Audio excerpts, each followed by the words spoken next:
Welcome to another episode of The Horrific Podcast. We're two musicians who used to play in a band together and share a passion for scary movies.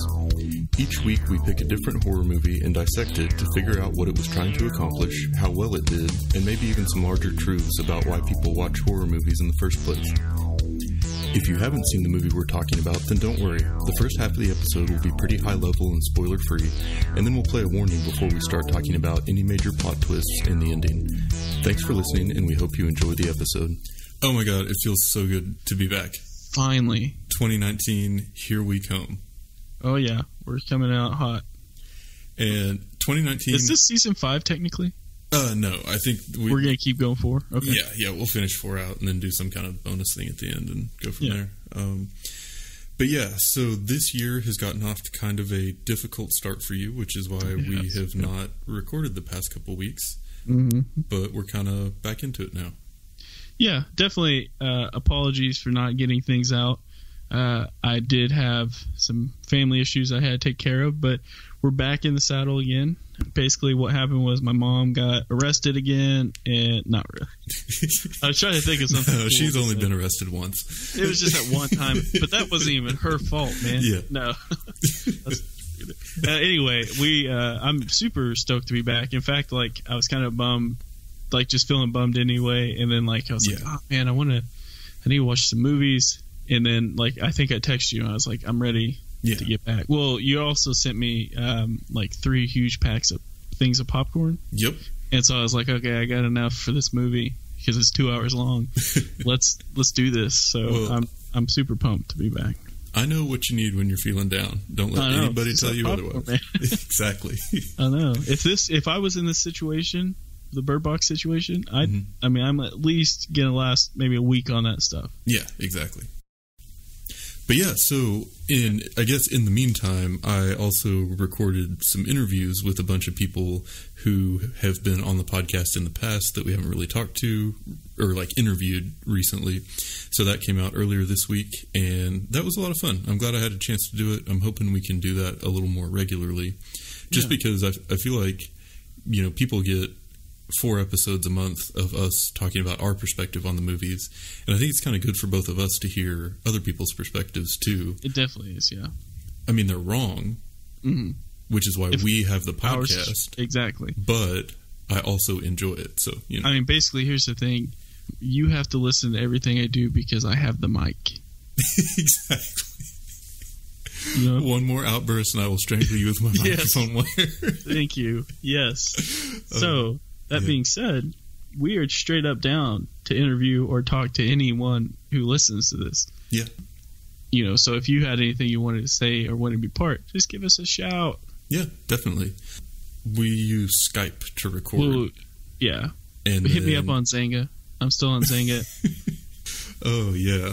We're off to a wild start. Yep. But Bird Box. We are reviewing Bird Box this week, and... This one has definitely crossed that threshold from being a movie that would get some hype as a horror movie into being a movie that is very much part of, like, culture. Yeah, it has. Also, I think that we initially said that we were going to record this in, like, our Christmas special, didn't we? So, like, it was kind of before, like, the major hype started. Yeah, because so I'd been seeing ads for it on the Netflix homepage for a long time, and I don't know how much of that is everybody saw it versus I saw it because I watch a lot of horror movies on there. Right. But it was one that was advertised way in advance of when it came out, and the hype train or the advertising train for it has just been kind of nonstop, and then it seems to have built even since the movie came out. Mm-hmm. And yeah, we can talk about some more of that too once we get into the details of it. But I'm excited. I'm hoping this is one that a lot of people are interested in and will have opinions about and will reach out to us and share after they listen to the episode. Yep. Well, cool. Let's get started then. In December of 2018, Netflix released an original movie called Bird Box on their streaming platform.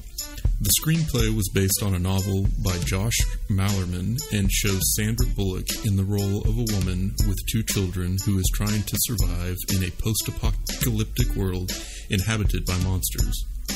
The monsters are unique in that any human that sees one immediately and violently commits suicide. there's a lot more to it than that, but very little that I can say before the spoiler warning. Mm-hmm. So we're just going to move on. Netflix claims that Bird Box had over 45 million views in the first week. Oh, wow. But that claim has also come under, let's say, scrutiny, because there has been no, like, third-party verification of it. It's just a number that they released. Hey, it's their thing, man. Yeah. I mean, who else would know? Mm-hmm. But anyway, I would imagine that you had lots of things to read about regarding this movie. So I did. What'd you learn? I had quite a few. So, the setting for this was in California, specifically Northern California, specifically Sandy B's characters from Stockton. Stockton has Nate and Nick Diaz as their MMA fighters in real life, and I really like them because they slap. They have a thing called the Stockton slap. Neither here nor there. So this is strictly, I mean, if it sounds like I'm reading it, it's because I am. As several Northern California cities are mentioned, like Santa Rosa, Sacramento, and Stockton, the river that is in the movie is the Smith River in Del Norte County, and that's in the California-Oregon border. However, the house that some survivors stay in, this is kind of hard to do before spoilers, the house that some survivors stay in is actually in Los Angeles. That's where the main surviving house is at. This film, well, I think one of the reasons, kind of like what you were talking about, one of the reasons why it is as popular as it is right now, like, it just seems like this popularity for this movie is just going crazy. Yeah. Is because of the Bird Box challenge. Yes. Which is... I was hoping that you would get into that. Yeah, this is something I learned about, but I'm not, like, surprised like that something like this would happen, but it's where people have to cross the distance blindfolded, both indoors and outdoors. This is which is basically the concept of the movie. Yeah. Did you watch any of the videos of the Bird Box challenge? I didn't. I've read about them though, and okay. There's been people playing video games, like popular video games, blindfolded, and there's also been a lot of meme pictures. Yeah, it's the video game thing is pretty crazy. Because like these people have played games so long. I can save you a lot of hassle instead of watching these videos. If you guys haven't, just imagine people are putting on blindfolds so they're going to run into things. It's done. Okay, we get it. Yeah, so last thing I got. John Malkovich, which I love that guy. He was perfect for that role. Exactly. Like, he was just like, I could hear him talk all day long. He would talk to birds on the set, I guess, and so much so that like he was like had a connection with them, I guess, and like he would say things to them and they would move their feet. Oh, weird. Like, basically, like, he would tell them to move their feet and they would. Mm-hmm. Just the exact wording of this, but I thought that was really interesting. So there are some birds in this movie, if you don't get that from the name of the movie, but John would talk to him, and it's just like, I believe that 100%. Being John Malkovich, like, I could see him doing that and getting away with it. I could see him spending more time talking to the birds than the other actors and actresses. I know, and then being like, I can get them to do this, why can I not get you to not trip over something? Yeah. Anyway, so those are my facts. Yeah. I'm glad you touched on the Bird Box challenge and some of the other stuff going on there. And one of the things too, just kind of going into the popularity of this and how it's just kind of everywhere right now. I guess it was like last weekend, Sarah and I were in downtown Austin, and we were going. They have Free Week, which is like a local music festival down around like Mohawk and Barracuda and some of those venues. And on the way there, we saw this like truck that was parked on one of the roads that intersects 6th Street, and it said the Bird Box Experience. And they had like these two big video walls, and then this background that you could take pictures in front of, and there was like a line. And so of course Sarah wanted to do it. So we go, and I didn't want to just because I knew it was going to be disappointing, like everything in life. But she really wanted to, so we went. we had to fill out like this form, and then you stand in line, and then they give you these blindfolds that you can kind of see through, and then they let in 10 people at a time. And when you go in, the inside of this truck, it's like all blacked out on the outside, but on the inside they have 2 like long benches on either side, and then like it wasn't like tour bus size, but it was like camper, you know what I mean? So there was like a table down the middle, and then there were some TV screens, and then it was decorated to look like it was the inside of a cabin. And so everybody had to sit in like a certain place, and it was like they were playing news reports, and then you were hearing like surround sound, like people like knocking on the windows and stuff, and they had these little like fog jets, so you would feel like wind and like fog against the back of your neck and stuff, which is kind of a neat idea. And then it ended with all of a sudden you saw the shadow of someone running up and like beating on the back door really hard right after they'd said not to like let people in. And so I'm like, okay, I'll be interested to see where this goes. And then it was over. So it's like, oh, okay. Dang. Yeah. So you got to take your blindfold off for most of it, and then nothing really happened, and then you got off. But there were a lot of people doing it. And the fact that they are making these trucks and sending them around just showed, like, I've never seen that for a movie before. That's like next level as far as advertisement. And so this movie, I think, is, you know, like we said before, definitely passed from, you know, something that just a few people are watching to something that is part of pop culture in this moment. And, you know, it's even made it into, like, people are making fun of it just because it's popular, and just about everybody has seen it. And so I think that Netflix has done something really interesting with that, in that it's original content that's basically for free with your subscription that has made that crossover. And so that's really interesting to me, and I really hope that they continue to do stuff that's sort of in the horror realm, like this in Haunting of Hill House. Oh, yeah. Because I think that definitely is something cool, and I'm excited. I see them doing that. I see them keeping this going. I mean, they had Hill House, they had what was the other? Was Hush a Netflix only, or was it just it may have been? I'm not sure. Yeah. Anyway, it just seems like that's kind of the direction that they're going. I mean, I'm hoping that more horror movies are coming out. Because we have a podcast about it. B, right. I think that they will be based off of like Get Out. That was kind of a game changer, and then you have A Quiet Place. Like, it's just kind of coming back more popular than it seemed like before. Absolutely. Well, yeah, and so the first thing that we kind of tend to get into after we go through the summary and the facts is, what were the people who made the movie trying to do, and how well did they do it? And I think that with the recent success of movies like A Quiet Place and Get Out, Netflix was really trying to kind of cash in on that genre, where it's a really well-made, really high-budget movie that has some, I guess, you know, some heartwarming underlying themes, but also uses elements of horror to tell the story in a captivating way. Yeah. I saw it. Did you see how much it was for, how much they spent on the movie? No, I didn't. I think it was like $19 million. Oh, really? Mm-hmm. Nice. So I wonder how much they would, anyway, we can...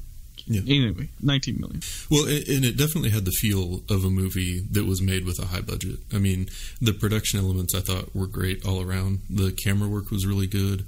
And creative, too. Like, I like that they showed from behind the blindfold a lot, or the overhead shots of the river with the boat kind of moving through it, or, you know, even just like the mom and the kids under the blanket for some of the conversations. The way that they set up a lot of those shots I thought was cool.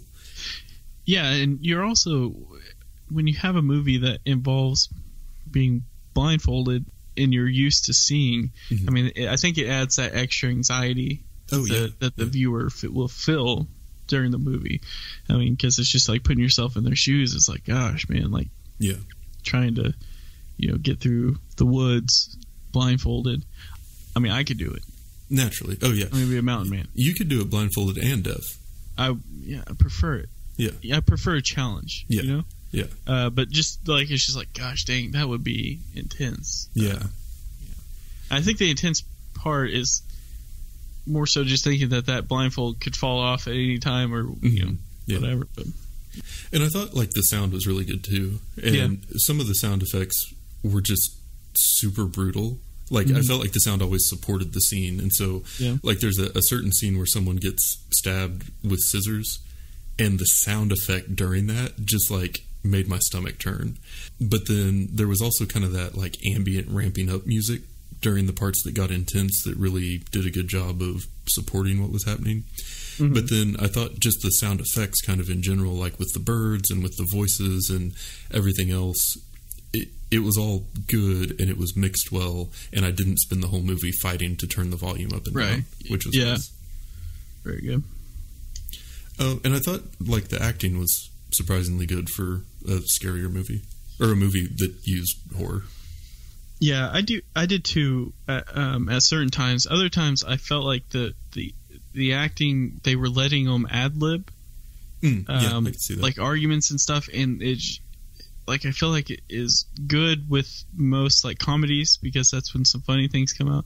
Yeah. But it just didn't seem like it was working at certain parts, like the sisters arguing. It was just like, I think it was just like they were just kind of playing off each other and going back and forth. But anyway, I love Sarah Paulson as an actress though, so she can do no wrong in my mind. But but then I guess another big part of it was kind of like the way that they told the story, and so it was a lot like Haunting of Hill House in that it jumped around in time a lot, and so you see the beginning of kind of the big final story arc at the very beginning of the movie, and then the rest of the movie is kind of progressing towards that while also filling in the backstory. And I feel like that's something that came up a lot in the other interviews I did with people about this, and I think the general consensus was kind of that in knowing where things end up and then only seeing little pieces of how things get you there makes you a little bit more invested, or like you need to pay more attention to the story to be able, because you have all these little mysteries that you're trying to solve and figure out the whole way. So do you feel like it put like any, I mean, because also showing the future at the beginning of the movie, you also see a lot of things, you can predict a lot of things that are fixing to happen. Do you think that helped it or hurt it? That's a good question. So I think that for me, it definitely made the movie seem, I guess, kind of like what you were just saying, how it... like I liked that I felt like I had things to use my spare brain cycles on. As like a reason to pay attention to more than just the dialogue, but trying to see how it fit into the bigger picture of what was going on with the movie. But I think it also added an extra level of suspense, because you see future scenes where some characters aren't around anymore, and then you don't know what's going to happen to cause them not to be around. So you're a little bit on the edge of your seat, like, is this when that character is going to get killed, or is this character going to, we're going to find out that they're evil or on the wrong side or something, So to me, it adds a little bit more, just as far as it keeps me more mentally stimulated throughout the movie, maybe. Okay. Yeah. What about you?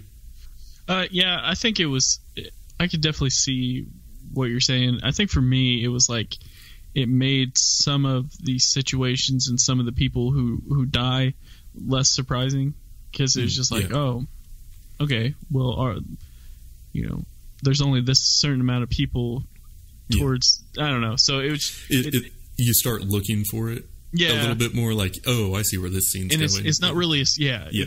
Gotcha. So, but that being said, I still, I enjoyed the hell out of the movie. But, That said, most of this has been pretty positive so far, but we are talking generally just about the movie making and the experience of watching the movie in general. What we haven't really talked about is how this works as a horror movie. So, did you find this movie scary at all? No, I did not. Well, okay. Take that back. I feel like with something like that going down is pretty terrifying. Like just the idea that, not necessarily what the villains in the movie was, but just on a global scale, beyond your control, society can no longer function as it had, and Granted, I will say this, like, I've been in a pretty, like, dark place lately, and so I'm, like, kind of also for, like, a new plague. Oh, no. You know what I mean? Uh-huh. It was just like, I'm just kidding. I think that was a quote from Dwight. Yeah. Oh, yeah, I think we need a new plague. It is funny, though, because when I was watching this, I was like, well, hey. You know, it happens. What are you going to do? Well, but you're also speaking from, like, survivalist privilege. Like, you're somebody that could go out and be a mountain man. Yeah. I'd run out of insulin in, like, a week, and then I'd be done. So I'd figure out how to make some insulin from birch bark. I appreciate that. It's a nice thing to say. Yeah. I can do it. Anyway, so no, I didn't necessarily think it was scary. I definitely thought it was interesting, and I'll definitely watch it again, mainly because I watched it without Katie, and so she'll want to watch it. But I thought it wasn't any more terrifying than A Quiet Place, which I compared this movie to a lot. Might just be because it's kind of similar in a way, but yeah, I didn't. What do you think? Like I said, I mean, I think that it used some horror elements effectively, but overall, I don't think that the tone of the movie was really horror. It definitely felt more like suspense thriller to me. Yeah. But we'll go into a lot more detail of that after the spoiler warning. Yeah. But that's kind of where I landed on it in general. And I guess just as a teaser, I think this movie had a ton in common with zombie movies, but with like one really key difference that made it not feel scary like a zombie movie. Yeah. But I will go into that after the spoiler warning. But yeah, I guess on to who would like the movie. I think the answer is a lot of people. Really depressed people. Yeah, I think sad. So. Obviously. I think that's obvious. I think it's like we've been talking about. You know, it just seems like I think the whole meme thing helped. It probably also hurt it, but it also got views. I'm sure. I feel like a lot of people enjoyed this movie. Yeah, and I think that it's something that, you know, like we said, it became popular, and then people are watching it just because other people watched it. It's, you know, not just based on advertising, it's based on word of mouth, which goes a long way fast. And I think that A Quiet Place kind of had that same, you know, kind of trajectory before, even though it was a more, like, traditional theatrical release. And I think with how well Haunting on Hill House turned out, I think that really helped Netflix. Like, people trust them a little more. Yep. Cool. Okay, well, let's play the spoiler warning and then get into the more detailed parts because I have a lot I want to cover. Okay. Warning, warning, warning! Spoilers, spoilers, spoilers! This is your warning. Warning, warning, warning! Spoilers, spoilers, spoilers! This is your warning. If it's not obvious enough, warning, spoilers! Okay, so before we go any further, I want to talk more about why this was or wasn't scary. Okay. And I have a theory. So like I said before, it has a lot of the same elements as a zombie movie. It's got sort of that post-apocalyptic... I like it. Nope, don't even say it. Don't even correct it. It's got sort of that post-apocalyptic and, you know, society's been broken down vibe, and people don't trust each other, and there's scarcity of resources, and you can't go outside and move about freely, and you're forced to move from one place to the next, and they keep losing people along the way, and there are these creatures out there that are out to get them, and it plays into that whole, you know, people are the real enemy. The dark side of humanity is what's really scary, because when you have all of these zombies around, who can you trust, and on, like most zombie movies do. But this movie didn't feel as scary, and my theory on why is that in this movie, everything just kind of works out. Yeah. Because I feel like for Sandy Beat. Yeah, exactly. Yeah. The main person that you're supposed to empathize with. And I feel like in horror movies, things typically just get worse and worse. Like, it becomes more and more hopeless. But in this one, I don't feel like it was ever really maintained that. Like, all the immediate problems seem to get solved. And, you know, they were always able to find food, and then they just didn't have to worry about food anymore. Or when the boat tips over, she's able to just pull the kids out of the water, and then they're safe. or they need to stop along the way, and she goes off into the woods to look for something, and she just happens to walk up to a house that has that thing. You know what I mean? Like, it's overall a very hopeful movie, and I think that that's something that actually hurts its ability to maintain a horror feel. I think you hit the nail on the head. I didn't really think about it like that until you just said it, but I agree. I agree with that. Yeah. Looking back at it, it's like, oh yeah, they didn't. The only time that they mentioned food after the supermarket run was twice, I feel like, and that was when they let Gary in, and then the second time was when, or I guess 3 times, was when they said that they needed a couple days worth of food, and then the last time was when they lost the food. Yeah, but it was never like a driver or a motivator right, like, again I feel like, after that point. And and then they kind of move out, and they're just like everything's kind of okay for the most part. And I don't know, it didn't have that feeling of like you're being closed in on, like a lot of the zombie movies do. So, but yeah, that was just something that after the interview with Trey specifically, I thought about that a lot, and that's kind of where I ended up. But yeah, but there were still some pretty good horror scenes, I thought, a couple at least. But what do you think?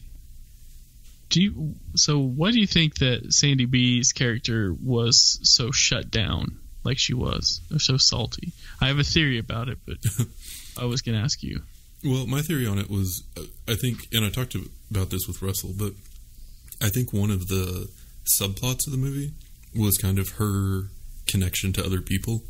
So she starts off and she's, this artist living alone, and her husband, her boyfriend, or whoever has left her, and she's pregnant, but she is worried about being able to bond with the children, and she's kind of over other people, and she won't talk to her mom. And then, it moves along, and she's in this house with these people that she doesn't trust, and she doesn't want to talk to the other pregnant lady. But then they end up kind of bonding, and then she and Tom obviously end up bonding in a literal way, which is gross because she is like his mom's older sister's age. And then, like, in the end, though, she's like super in love with the kid. She's had this change of heart. She's reunited with her doctor randomly at a place that's really far away from where they started, even though her doctor was in a hospital that probably exploded. But don't ask questions. Yeah. And anyway, that's my super long-winded answer of, like, yeah, I think that there was a subplot of the movie about her, I guess, connection to other people. And so she had to start like really far in one direction in the beginning to make that full arc. Oh, okay. Yeah, because like I was kind of curious, and I was watching at the beginning. Yet again, the mood I've been, just kind of cranky. Yep. And watching at the beginning this second time through, and I was like, I wonder why. Like, why does it have to start off? Why does she have to start off, cranky? And so I'm sitting there thinking, I'm like, well, like maybe it's because she lives alone, or she's pregnant, something happened with that, or like, oh, she's a painter, oh, she's an artist. She probably doesn't like her, like her career choices. And I was like, your career sucks, but it doesn't have to. And $11.99 on Amazon. Well played, sir. I just bought it. I just got mine in. Yes, but yes, I did write a book, and it's about career stuff, and it's on Amazon. But anyway. Very good. Back to the topic at hand. Yeah. What did you love or hate about the movie Bird Box? I think overall, I definitely enjoyed it more than I hated the movie. I enjoyed the characters. Like, I feel like they had a lot of like generic kind of characters when you get a group together. Yeah. Like in a bad situation, I'm thinking of like the two selfish millennials that just hooked up and then ran away. Yeah, that, and then you have the grumpy guy, the the kind of cowardly guy who gets his courage back, and just so it had kind of like the generic.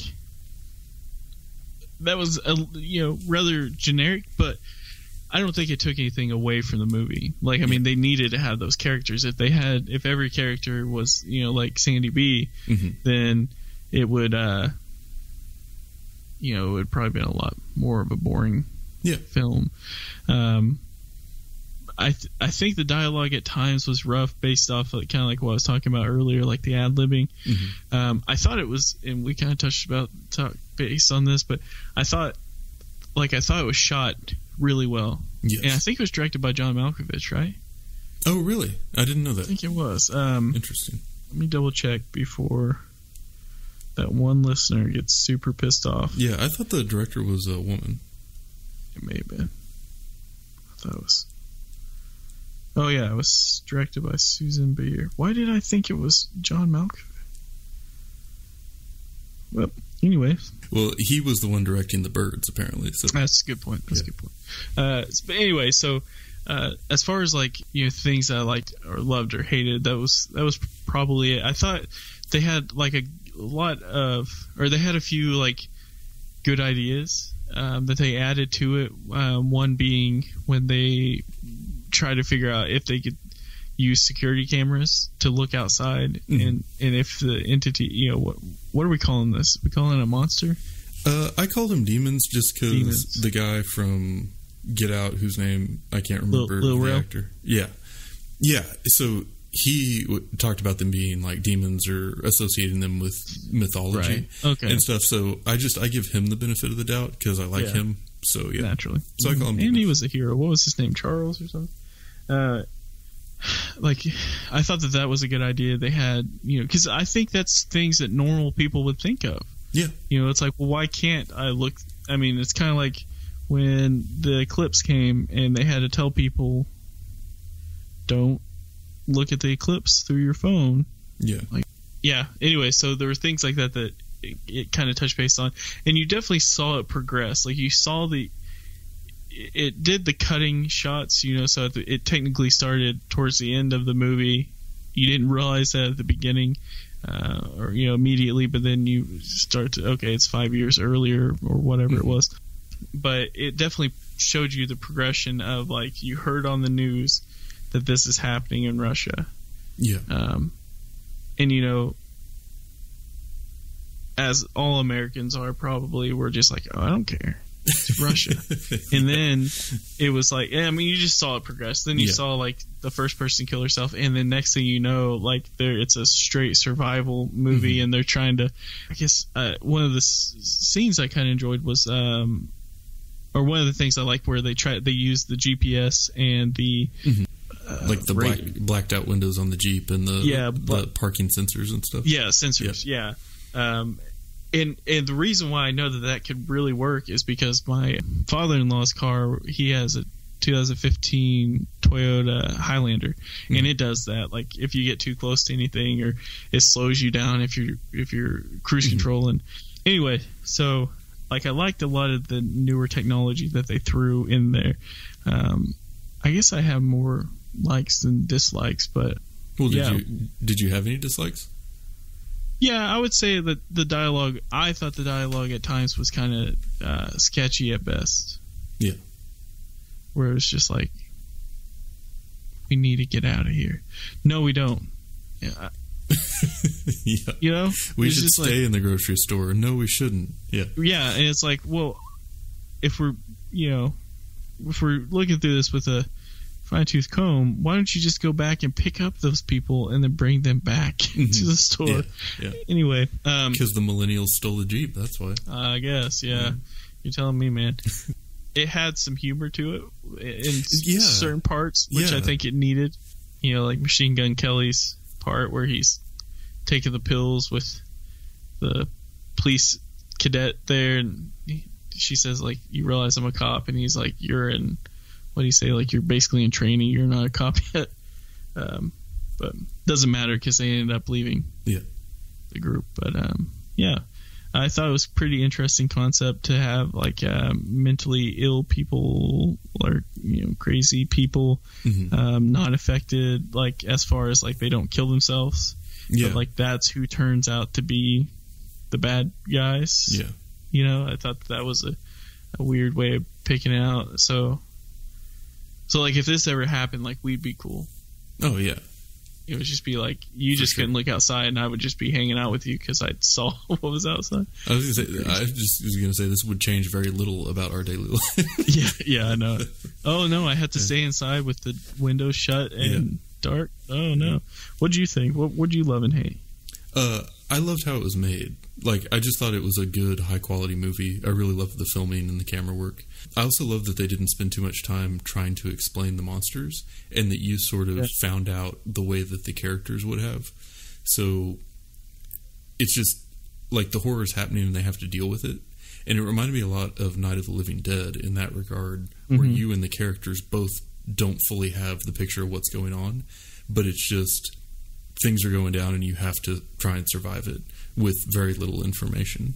But what I hated about the movie was the inconsistencies, the plot holes, and the things that just made no damn sense. Oh, okay. So I talked in the interview with Trey about how a lot of the scenes you would watch and really enjoy because they were like intense and they played on your emotions and they were giving you information that helped piece the story together. But then if you were to, say, be someone who was taking notes about it for a podcast and you tried to write down the scene in your notes, you'd start to write and be like, why did that happen? Or, in trying to like explain it back to someone, it just doesn't make any sense at all. And so I'll get into that more with like the specific scenes, but I felt like there were some just like one thing that is kind of a personal pet peeve is when movies don't like follow their own rules, or when they ask you to, because every movie you have to suspend your disbelief a little bit. I mean, it's a movie, it's fantastical, there's supernatural things happening, you just kind of have to go with it. But it's when they don't like follow their own rules or stay inside their own boundaries that it gets distracting to me. And I felt like this one definitely got into that world a little bit. Yeah. Well, and I guess a prime example would be, so you had talked about them looking through the cameras. So basically the guy that owned the home had decided that he wanted to look through his home security cameras and see if he could see the demons outside. Yeah. And he's like, no, this is going to work. I really think this is going to work. And everybody's like, no, there's a chance that you could go crazy and kill yourself. And so they're like, okay, well, just tie me to the chair, turn on the screen in front of me so only I can see it, and then we'll see how it goes. But I really think this is going to work. And they're like, okay, cool. So they do it, and then for some reason they all just leave instead of staying there to like keep an eye on him. Yeah. And then he sees, the breeze starts, the leaves start moving, and he's watching in the camera, and then he sees it, his eyes change, and he starts rocking and like smashes his head open on the fireplace. Yeah. But like, what was the best case scenario outcome of him seeing them through the security cameras? Like, best case scenario, he sees the thing that could kill them and verifies that it's nearby. And like the worst case is he just sits there, but then they'd still be there. So like, why was that necessary? Yeah, I was thinking if he saw it, then they could like use that camera on the front of their car and still see where they're going. But they wouldn't have Wi-Fi. Cars have Wi-Fi. Well, in a post-apocalyptic world where you have planes crash in the middle of the street, I kind of doubt it. I don't know. It just, to me, it seemed very far-fetched, and it seemed like I'm just saying it. But like in watching that scene, I wrote it down, and it's like he wanted to look at them through the camera so that ... I guess, and I think that he said something like, well, maybe we could get to another house that might have supplies in it. And it's like, yeah, that might work once, best case, but I don't know. It seemed a little far-fetched. And it was definitely a very intense scene, and it was very, like, gruesome. But then if you try and put it into the bigger picture of why did that matter, they didn't do a good job of explaining it, and so it just kind of felt like an add-on to me.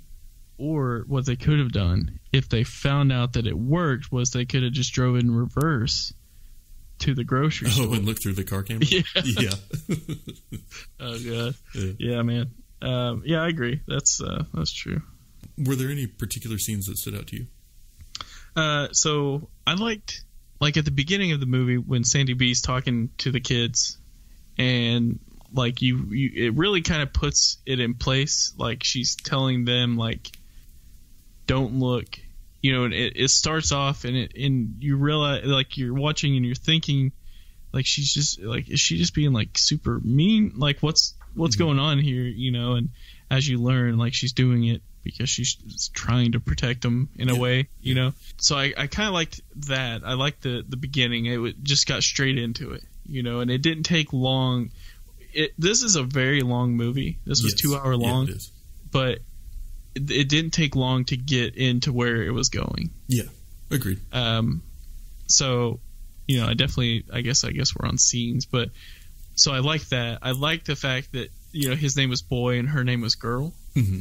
Yeah, and that kind of fits into her character arc too. The subplot of her, you know, having the detached worldview in the beginning and then coming around and changing it. Yeah, so I liked another scene I liked was when they make it into the grocery store. Mm-hmm. I felt like Charlie was the one that was adding a lot of the humor. Oh yeah. To it, and he did really well. Like it was really good. It definitely wasn't Get Out, but it was still good. Did that grocery store scene remind you a little bit of the grocery store scene in 28 Days Later? Yes, it did. Yeah, I had a feeling you'd like it for that reason. Yeah.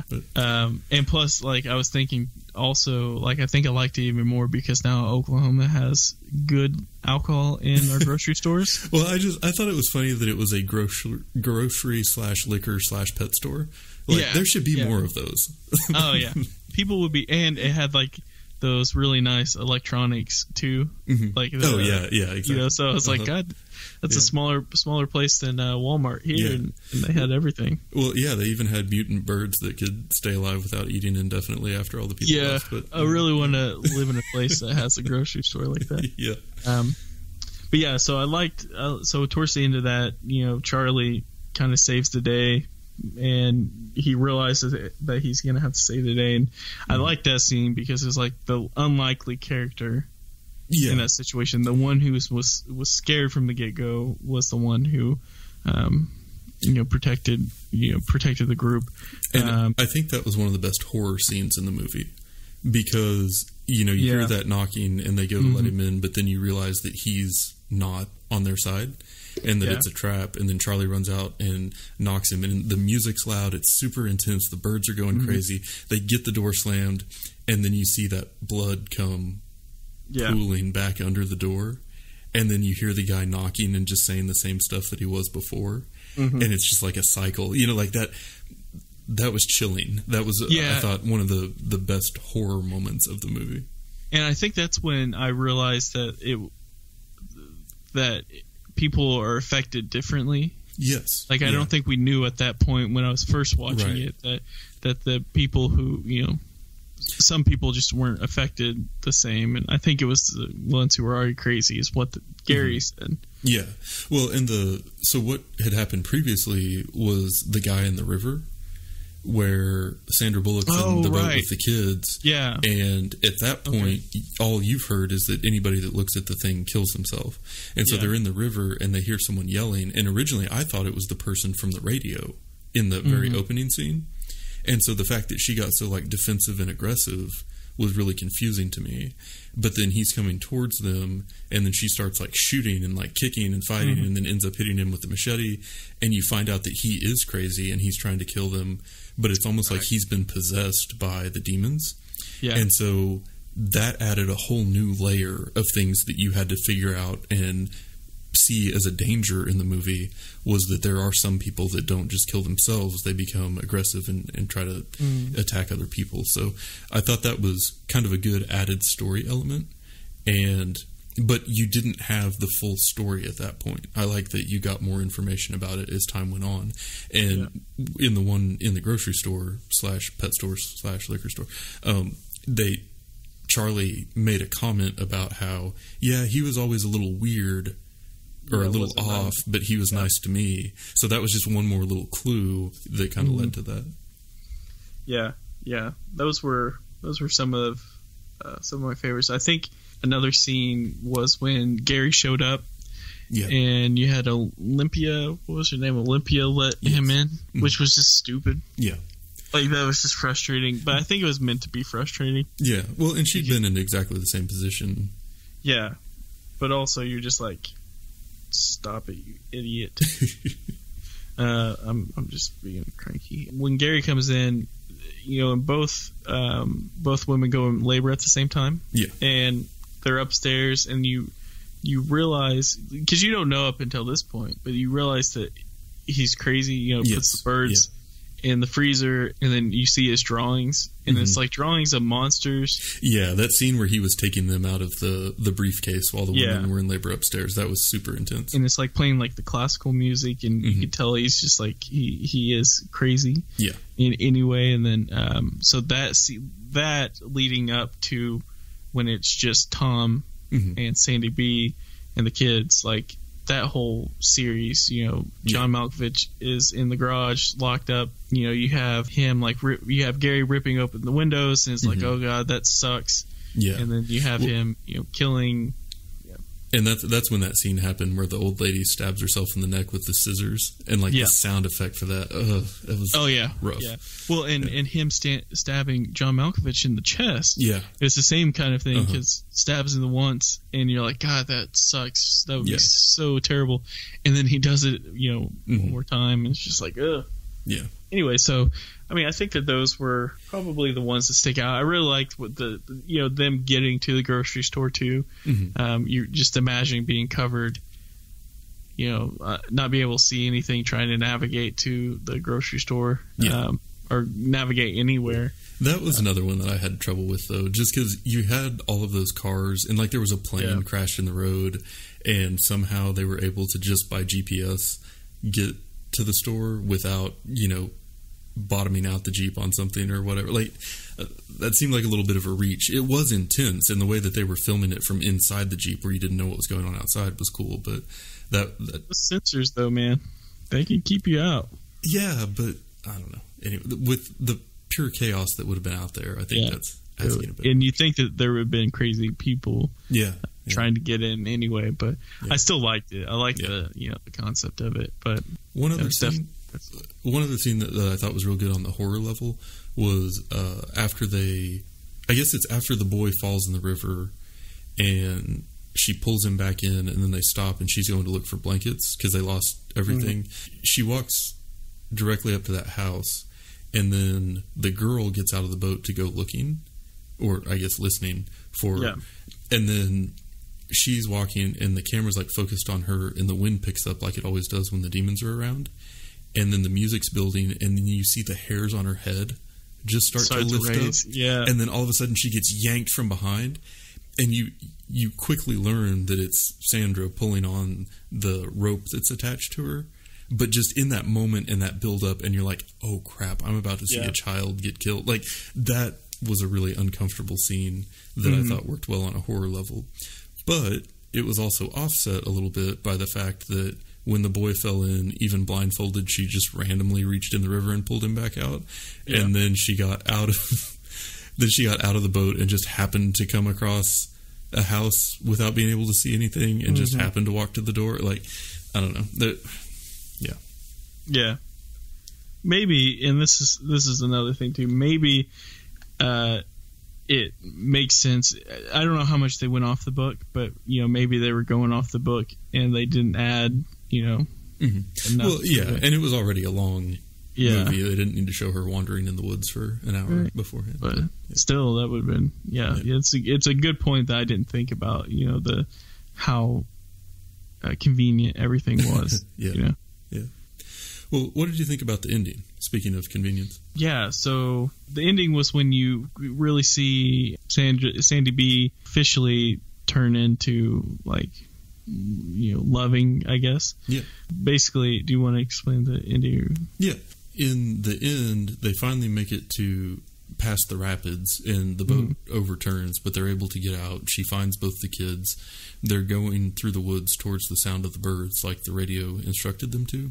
But she falls, of course, because she's walking through the woods blindfolded, and then she and both kids are hearing voices that sound like people. So she's like hearing Tom's voice. The kids are hearing her voice that's telling them to take off their blindfolds. And so it's this really kind of tense scenario, but she's able to find them both.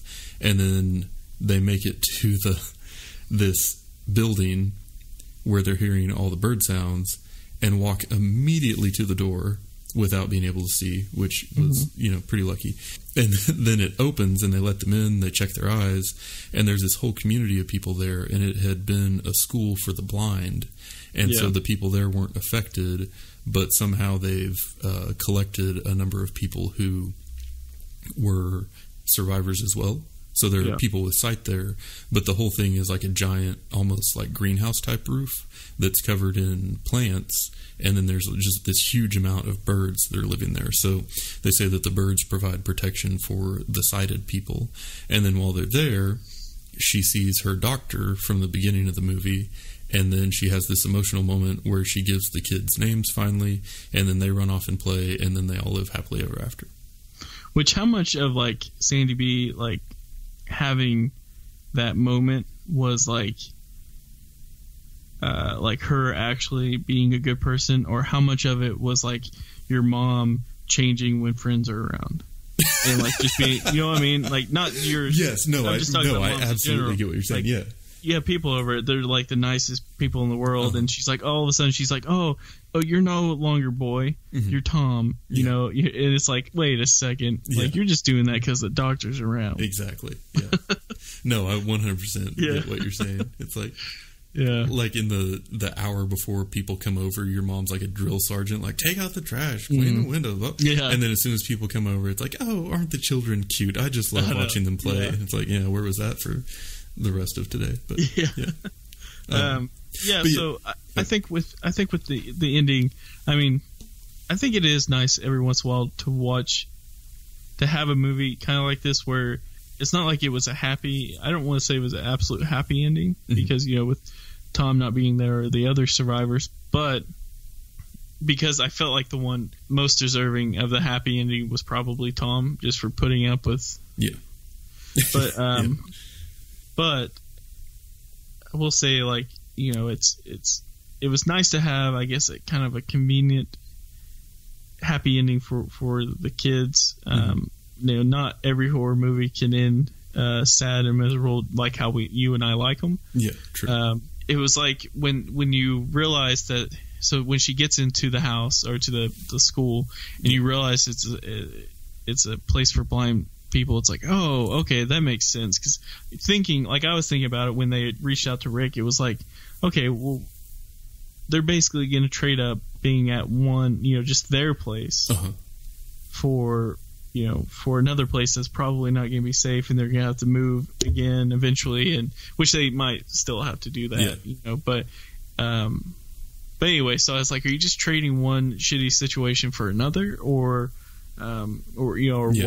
what's the case here? But I don't know if I can imagine it ending different, I guess.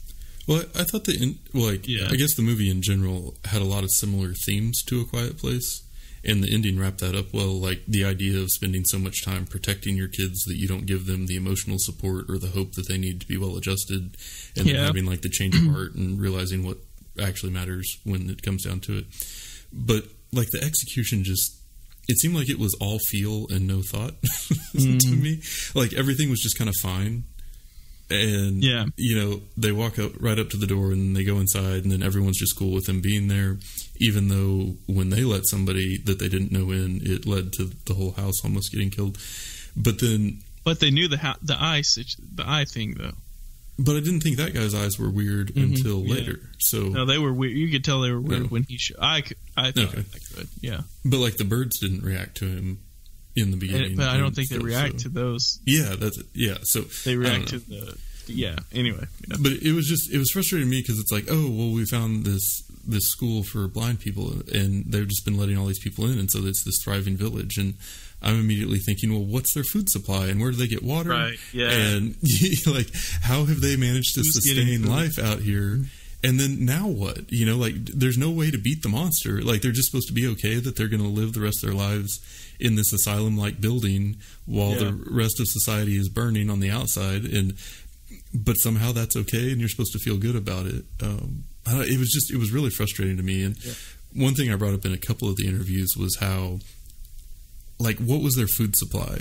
Like, that was the part, because it's not like they're going to a grocery store that's just down the road. They're out in the middle of the woods and isolated, and you didn't see any farming, and the top of it was all covered up, so it's not like they had light for good farming or anything.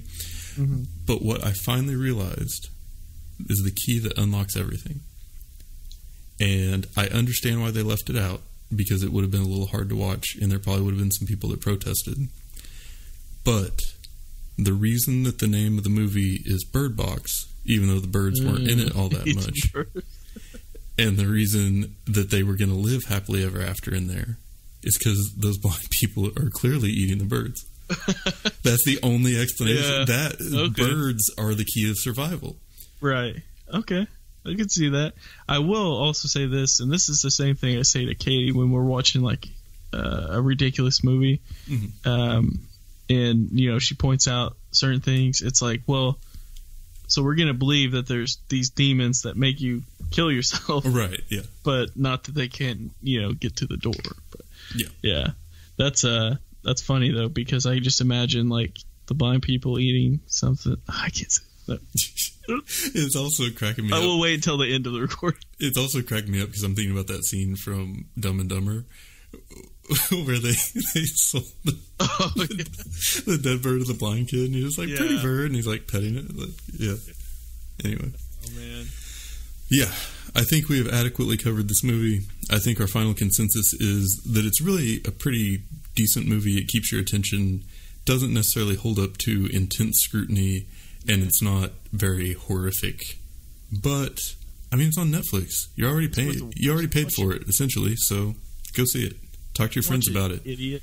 Do a Photoshop that's clever. Yeah. Is that what they're doing? Yeah. Yeah, do that. Yeah. Idiots. Feels good to be back. We will talk to you all next week.